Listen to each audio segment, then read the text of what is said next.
What's up mga pre? Good morning mga pre. Ngayon mga pre, weather observance tayo ngayon kasi yung location na naging bagyo na si Kirabin, bumalik na naman sa location. Padaan daw sa Visayas area mga pre, sa Mindanao. Ngayon, may paambon-ambon konti yung panahon. Pero banda dun sa Cebu mga pre, lumiwanag. Pero tingnan natin ngayon mga pre kung liliwanag talaga or maka-operation tayo. Andun si Nelson, no? Nakasilip-silip sa kapal dun sa ilalim ng crane kasi may tubig, maraming tubig. Tatanggalan niya ng tubig mga pre. Yun.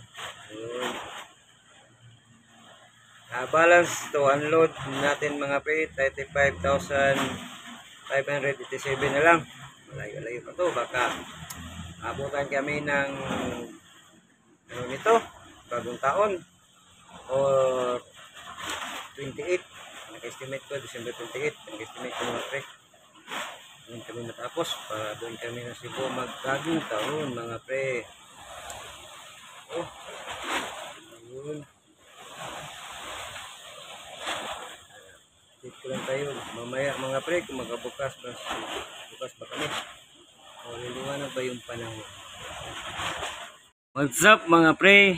Karon mga pre na ako diri sa bridge. Mo na sitwasyon nato sa Panganod mga pre. Itom kayo mga pre sa Panganod.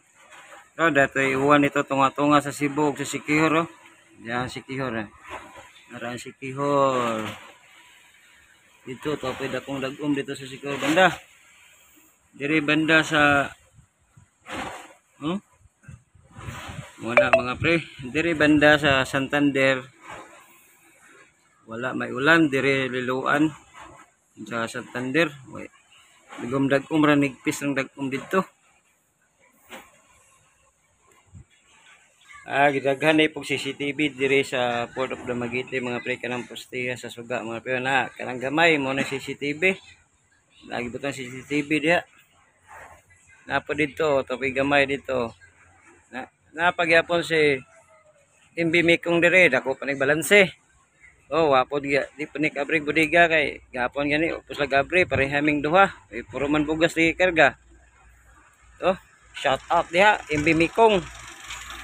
Medyo swel gamay dire sa pantalan karon mga pre kay wa man koy gawasanan sa tubig wala husanan nigbanda sa may rampahan dito banda mubalik ra dire. Mubalik lang balod pagbanda. Spotted na to si Pascat M9 ni depart na dire sa Dumaguete City going to Abonpor Dapitan City vice versa route na mga pre. Shout out diha Pascat M9 amping permis sa biyahe. Wala. Continue gyapon ang repair dire sa pantalan mga pre. Gipaligo nila ang pantalan nila. Kay magdali ra mong gubon gud nilang ilang pantalan ning yang kilid kay balod-balod man gud dire mapahabagat mapamihan. Okay rag Abril ug Mayo kay linaw gyud dire sa Dumaguete Port. Nasad si barko sa Alison dito mga pre. Nasa ramp 3. Ang nasa ramp 1 Montenegro Lines. Nandade po dito si Motor Tag Anton. Mo na mag-assist kung naay seaborne Parin Bisil ug Spanish ug Togo mudunggo diri sa Dumaguete Port. Spotted na to si Queen of Charity. Mo na gasunod na mo karga di bugas dito sa Longtan 3 mga pre. Dumaguete po diyang biyahe kasunod na namo dire nga mag-unload og bugas sa Dumaguete Port. Dugay-dugay pa dugay kang kurahe dia Queen of Charity. 35 mil pa man among balance. Update lang muna ho. Unya mga pre, sa ni status maka-unload ba ta or dili? Kaya murag alanganin gyud mag-unload mga pre.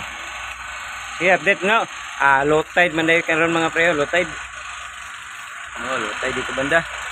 Ay santuary diha banda kana mga buyang puti mga pre, santuary na. Bahura na diya, delikado na diya kung musurkat ka. Sangad gyud untol-untol gyud ang barkong musurkat. Pero gakarya mig kadina makabukag taman-taman ni mga pre kay ang nariya tricycle. Oh. Swil-swil gamay mga pre, kita ninyo sa atong video mga pre. Og shout out sa kay Henry Trasik, Arnold Turalba ng Zamboanga City, Idol Joel Glaraga, o Ruchi Solar na Impes Amito. O sa akong auntie nasa Germany, shout out. Ato sa unahan ng boulevard sa Dumaguete mga pre. Padulong na gud ang kusog na ulan mga pre.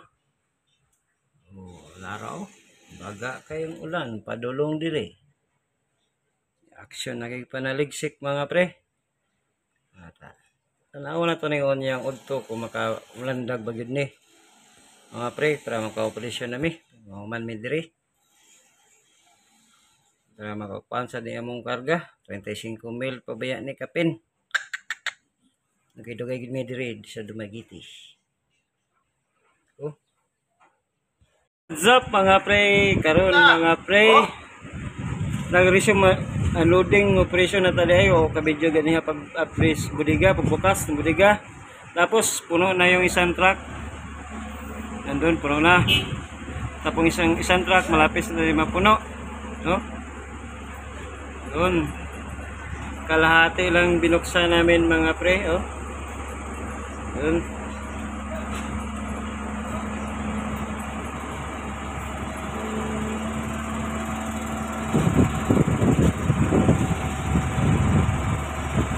Kalahati lang binuksan. Update ko lang kayo mamaya mga pre kung matatapos ilan na mapupuno ba yung isang truck ngayon na trailer o hindi kasi makulimlim dito banda sa fourth quarter ko mga pre. Makakapal na wala pero yung hangin natin amihan. Nandun yung boys mga apprentice nagbibilang and doon si Dexter nagbibilang.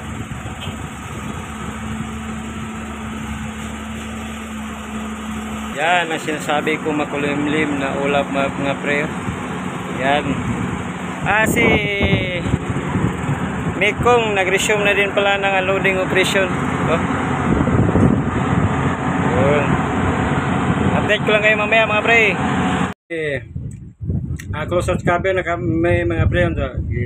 Nagpalasin na din ako sa budiga mga pre. Saka natapala na. Kita ng yung mga lasing kasi malakas yung hangin. Mirada yung amihan. So, ang na-unload natin mga pre 2,040 balance to unload 33,500. Dito na lang yung vlog ko mga pre. Ingat kayo lagi.